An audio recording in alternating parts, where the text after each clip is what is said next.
ఆ సనత్ నగర్ ఎమ్మెల్యే గారు కేటీఆర్ గారిని తీసుకొచ్చి హాస్పిటల్ అంతా అక్కడ ఇక్కడ కళ్ళే తిరిగిండు, తిరిగి చూసిండు. ఇది మేమే కష్టపడి కట్టినాం, రేవంత్ రెడ్డి గారు ప్రారంభిస్తున్నాడని ఆరోపణ చేసిండు. నాకేం అభ్యంతరం లేదు, అట్లీస్ట్ వాళ్ళ ఆత్మ పరిశీలన చేసుకోవడానికన్నా పర్యటన పనికొస్తుంది.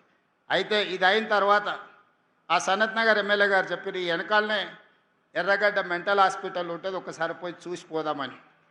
మనోనికి బుర్ర తక్కువ కదా, ఆలోచన ఉండదు కదా, దబదబా లోపలికి పోయిండు. లోపలికి పోతే అక్కడ అందరూ ఎవరి పనులు వాళ్ళు చేసుకుంటారు. ఒక పెద్ద మనిషి కళ్ళు మూసుకొని ధ్యానం చేస్తున్నట్టుగా ఆయన గత జ్ఞాపకాలను కుటుంబాన్ని గుర్తు చేసుకుంటూ ఆయన డీప్ ట్రాన్స్లో ఉంటే ఈ సనత్ నగర్ ఎమ్మెల్యే గారు పోయి ఊరుకుండక ఆయన భుజం తట్టి తాత తాత అని లేపిండు. కళ్ళు తెరిచి చూసిండు ఇద్దరు. ఏం సంగతి బిడ్డ అంటే, మా సార్ని గుర్తుపట్టినావు అని నేను చూపించాను. లేదు బిడ్డ నేను గుర్తుపట్టలేదు అన్నాడు.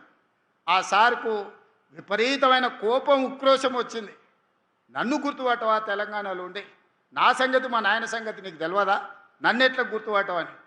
లేదు బిడ్డ నిజంగానే నేను గుర్తుపట్టలేదంటే, ఇగో ఆ టిమ్స్ సనత్ నగర్ కట్టింది నేనే, అల్వాల్ టిమ్స్ కట్టింది నేనే, ఎల్బీ నగర్ టిమ్స్ కట్టింది నేనే, అయినా నన్ను గుర్తుపడతలేవా అన్నాడు. ముసలాయన నింపాదిగా, ఊకుండు బిడ్డ ఊకుండు, నేను వచ్చినప్పుడు కూడా ఈ లోపలికి వచ్చినప్పుడు చార్మినార్ నేనే కట్టినా, గోల్కొండ నేనే కట్టినా, హైదరాబాదు నగరాన్ని నేనే నిర్మించిన చెప్పేటోని, డాక్టర్లు గుర్తుపట్టిర్రు, నా తిక్క కాస్త ఎర్రిగా మారిందని కరెంటు వైర్లు పెట్టి షాక్ ఇవ్వగానే ఇప్పుడు జర్ర సోయిలకు వచ్చిన, ఇక తొందరలోనే నేను ఇంటికి పోతున్నా బిడ్డ, నీకు కూడా ఈడ చేరితే ఒక వారం ఉంటే అతను ఏమనుకుంటున్నాడంటే ఇతను కూడా ఎర్రిలేసి తిక్కతోని ఎర్రగడ్డకు వచ్చిండు అనుకొని, నీకు కూడా ఏం కాదు బిడ్డ, డాక్టర్లు మంచోళ్ళు ఉండ్రు, ఈ కరెంటు వైర్లు పెడితే వారంలో నీకు నిజం అర్థమవుతుందని చెప్పిండు. గట్లున్నది ఆయన గట్టిన అనే కథ. నువ్వు కడితే 10 ఏళ్ళు టెంకాయ కొట్టనిక రిబ్బన్ కట్ చేయనిక నీకు సమయం దొరకలేదా? నిజంగానే నువ్వు సనత్ నగర్ టిమ్స్ కట్టినా, అల్వాల్ టిమ్స్ కట్టినా, ఎల్బీ నగర్ టిమ్స్ కట్టినా, వరంగల్ హాస్పిటల్ కట్టినా, ఉస్మానియా హాస్పిటల్ కట్టినా 10 సంవత్సరాలు చంద్రశేఖరరావు గారే ముఖ్యమంత్రిగా ఉన్నారు, హరీష్ రావు గారు వైద్య ఆరోగ్య శాఖ మంత్రిగా ఉన్నట్టున్నాడు, లేకపోతే ఇంకొక ఆయన ఉన్నట్టున్నాడు. మీ కుటుంబమే ఉంది కదా, మీరెందుకు రిబ్బన్ కట్ చేయలేదు, మీరు ఎందుకు ప్రారంభించలేదు, ఎందుకు మీరు పేదల కోసం సేవలు అందించాలనే ప్రయత్నం చేయలేదు? ఏదేదో పిచ్చి పిచ్చి డైలాగులు కొడుతుంటాడు. నిన్న కేసీఆర్ గారిని పట్టుకొని పశుపతి అంటాడు. నువ్వేంటిది మరి, భూతపతివా? ఇప్పుడు ఆ నేపాల్లో హిందువులంతా, ప్రపంచ హిందువులంతా పూజించే పశుపతినాథ్ దేవాలయం ఉంటుంది నేపాల్లో. పశుపతినాథ్ అంటే పశువులను, సమస్త జీవకోటిని కాపాడేటువంటి ప్రతిరూపం, శివుడికి ప్రతిరూపం పశుపతినాథ్. మరి కేసీఆర్ గారు అంత అద్భుతంగా రైతులను, రైతుల చేతుల్లో ఉండే పాడి పశువులను అందరినీ కాపాడి రాష్ట్రాన్ని అద్భుతంగా అభివృద్ధి చేసిండు. నువ్వు కేసీఆర్ గారు పట్టుకొని ఏదో బూతులో సినిమా డైలాగులు కొట్టినంత మాత్రాన ప్రజలు నమ్మే పరిస్థితిలో లేరు. ప్రజలకు అర్థమైంది కేసీఆర్ గారు ఏందో, కేసీఆర్ గారు చేసిన పనులేందో ఇలా రాష్ట్ర ప్రజలకు అర్థమైంది. నిజంగా కేసీఆర్ గారు ఉంటే ఈ కరువు కాలంలో, ఇప్పుడు ఎల్ నినో వచ్చింది అంటున్నారు, ఎల్ఎండిలో మనోళ్ళు పోయి నిన్న హాకీ ఆడినరు, ఫుట్బాల్ ఆడినరు, క్రికెట్ ఆడినరు, నేను చూసిన. ఆ పరిస్థితి ఎందుకు వస్తుండే? ఇలా ప్రపంచవ్యాప్తంగా ఎల్ నినో వచ్చింది. కాలం కాదు, వర్షాలు పడాయి, కరువు వస్తుంది అని చెప్తా ఉన్నారు. అందుకే కేసీఆర్ గారు దూరదృష్టితోని కరువు వచ్చినా, కాలం కాకపోయినా పక్కా నీళ్లుండే మేడిగడ్డ నుంచి కాళేశ్వరం ప్రాజెక్టును రూపకల్పన చేసింది. ఇలా కాళేశ్వరం అంటే మీ అందరికి తెలుసు, కరీంనగర్ వాళ్ళకైతే మనకు బాగా తెలుసు. కాళేశ్వరం అంటే 3 బ్యారేజీలు, 18 రిజర్వాయర్లు, 17 పంప్ హౌజులు, 203 కిలోమీటర్ల గ్రావిటీ టనల్లు, 1500 కిలోమీటర్ల గ్రావిటీ కెనాల్లు, సబ్స్టేషన్లు, ఇవన్నీ కలిపితే కాళేశ్వరం. అన్ని బాగున్నాయి కదా. ఇలా ఆ కాళేశ్వరం గొప్పతనం ఏంటంటే దాన్ని 3 భాగాలుగా వాడుకుంటాం. మంచిగా కాలమైందనుకో, మంచి వర్షాలు పడ్డాయి అనుకో, మనం మిడ్ మానేర్ నుంచి మాత్రమే మోటార్ లాంచ్ చేసి కాళేశ్వరం నడిపించుకుంటాం. సగం సగం కాలమైందనుకో, ఎల్లంపల్లి దగ్గర మోటార్ లాంచ్ చేసి కాళేశ్వరం నడిపించుకుంటాం. ఎక్కడ కాలం కాలే కరువు పడ్డది అనుకో గప్పుడు మేడిగడ్డ కాడ మోటార్ లాంచ్ చేసి నడిపించుకుంటాం. పోయిన 2 ఏళ్లు కాలం మంచిగా అయింది. రేవంత్ రెడ్డి అంటాడే కాళేశ్వరం లేకపోయినా పంటలు పండినాయి అంటాడు. కాళేశ్వరం లేకపోతే అడికెళ్ళి పండుతాయి. పోయిన 2 ఏళ్లు కాలం మంచిగా అయింది.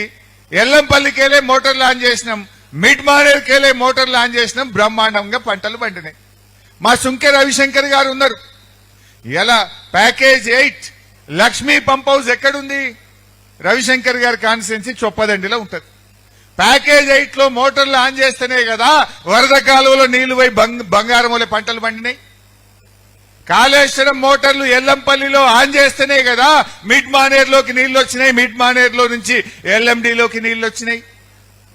ఇలా ప్యాకేజ్ 6 లో ఎల్లంపల్లి గాని, మేడారం దగ్గర ఉన్న పంప్ హౌస్ గాని, లక్ష్మీ కెనాల్ దగ్గర ఉన్న పంప్ హౌస్ గాని ఇవన్నీ కూడా కాళేశ్వరంలో భాగంగా కట్టినాయి కావా? ఇది కాళేశ్వరంలో పెట్టిన మోటార్లు, కాళేశ్వరంలో తవ్విన టనళ్లు కాదా? ఒక బోగస్ ప్రచారం. కాళేశ్వరం పోయింది, కాళేశ్వరం పోయింది. కరీంనగర్ వాళ్ళకైతే బాగా తెలుసు మిడ్ మానేర్ ఎవరు కట్టినరు.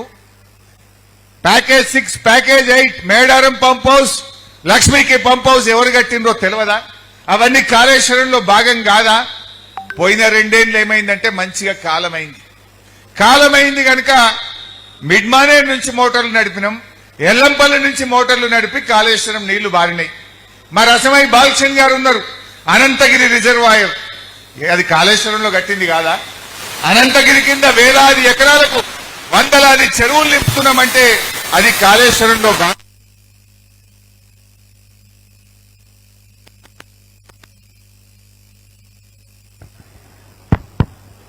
హలో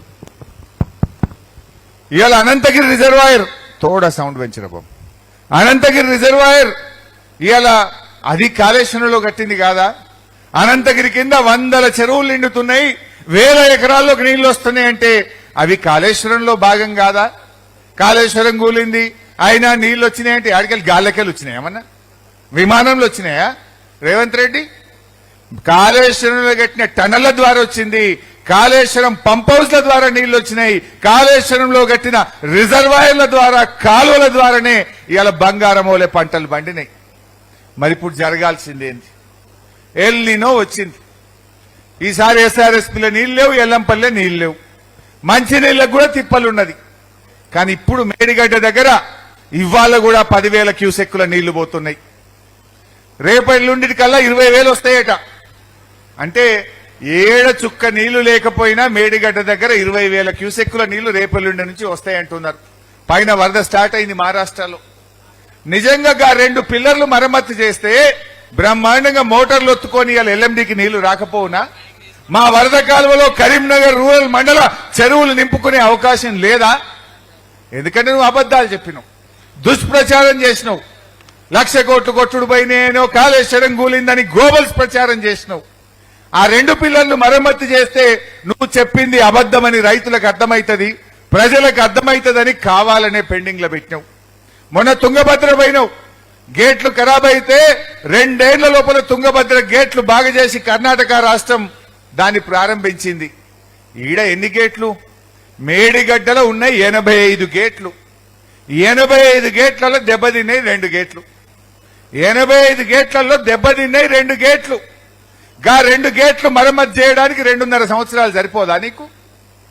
ఇప్పుడు కాళేశ్వరంలో కట్టిన 16 రిజర్వాయర్లు మంచిగా ఉన్నాయి, 16 సబ్ స్టేషన్లు మంచిగా ఉన్నాయి, 203 కిలోమీటర్ల టనలు బాగున్నది, 1500 కిలోమీటర్ల గ్రావిటీ కెనాల్స్ బాగున్నాయి, 3 బ్యారేజీల్లో అన్నారం సుందిల్ల బాగుందని నువ్వే చెప్తున్నావు. మేడిగడ్డ బ్యారేజీలో 7 బ్లాకులు 85 గేట్లు, దెబ్బతినే ఎంత 2 గేట్లు. 2 గేట్లు మరమ్మతు చేయడానికి 2.5 సంవత్సరాలు నీకు సరిపోదా? నిజంగా 2 గేట్లు మరమ్మతు చేసుంటే ఈ కరువు కాలంలో ఎల్ నీనో వచ్చిన సందర్భంగా ఇలా బ్రహ్మాండంగా నీళ్లు తెచ్చుకుంటే మా ఎల్ఎండి మా అంతగిరి నిండుగా నీళ్లుంటే బ్రహ్మాండంగా పంటలు వండయా? నిజంగా ఈ కరువు ఇట్లే ఉంటే రేపు కరీంనగర్కు మంచి నీళ్లు కూడా ఉండయి.